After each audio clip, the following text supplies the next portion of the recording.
Salut tout le monde, dans cette vidéo d'aujourd'hui, je vais vous montrer comment faire une capture d'écran sur votre Mac. Je vais faire court et concis car je ne veux pas vous faire perdre votre temps, alors c'est parti. L'avantage avec les Mac, c'est que faire une capture d'écran est très simple. Les touches principales que vous devez connaître sont la touche pomme, Maj et les touches 3, 4 ou 5. Donc si vous voulez faire une capture d'écran de tout votre écran sur votre Mac, il vous suffit d'appuyer sur la touche pomme, également appelée commande, puis sur la touche Maj et enfin sur la touche 3. Si vous disposez de plusieurs écrans, cette combinaison de touches vous permettra de réaliser une capture d'écran de tous vos écrans en même temps. Une fois la capture effectuée, vous verrez apparaître un petit aperçu dans le coin inférieur droit de votre écran. Vous pourrez alors cliquer dessus pour modifier cette capture d'écran. Rapide et simple.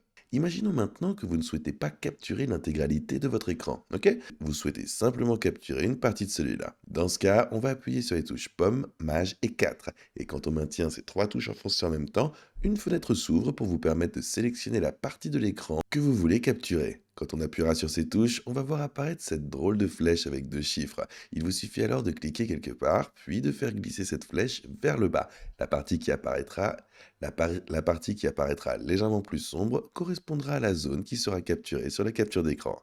Et puis, pour ces deux chiffres en bas à droite de cette petite flèche, le chiffre du haut correspond à la largeur en pixels de cette capture d'écran, et le chiffre du plus bas correspond à la hauteur de cette capture d'écran en pixels.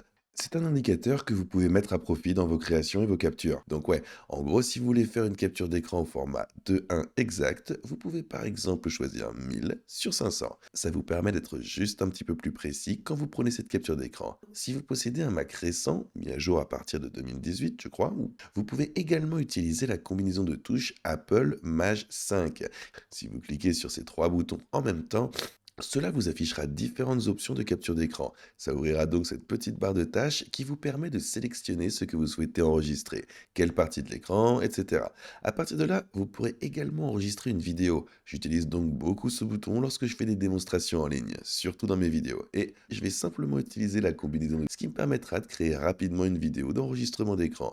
Vous vous demandez peut-être où ces captures d'écran sont-elles réellement enregistrées. La bonne nouvelle, c'est que vous pouvez choisir l'emplacement où vous souhaitez les enregistrer. J'aime les enregistrer dans un dossier simplement intitulé Capture d'écran. Comme ça, je peux y accéder facilement quand je veux. Mais vous pouvez aussi les enregistrer sur votre bureau, les enregistrer dans vos documents ou dans n'importe quel autre dossier de votre choix. Donc ouais, c'est en gros comme ça qu'on fait des captures d'écran sur un Mac ainsi que des vidéos de capture d'écran. Ce sera Apple Maj 3, 4 ou 5. Ouais, c'est super, super facile. Bref, j'espère que cette vidéo vous aura été utile. Si vous l'avez aimé, n'oubliez pas de liker et de vous abonner pour découvrir d'autres contenus comme celui-ci. Toute cette chaîne a pour but de vous proposer des guides et à bientôt dans la prochaine vidéo.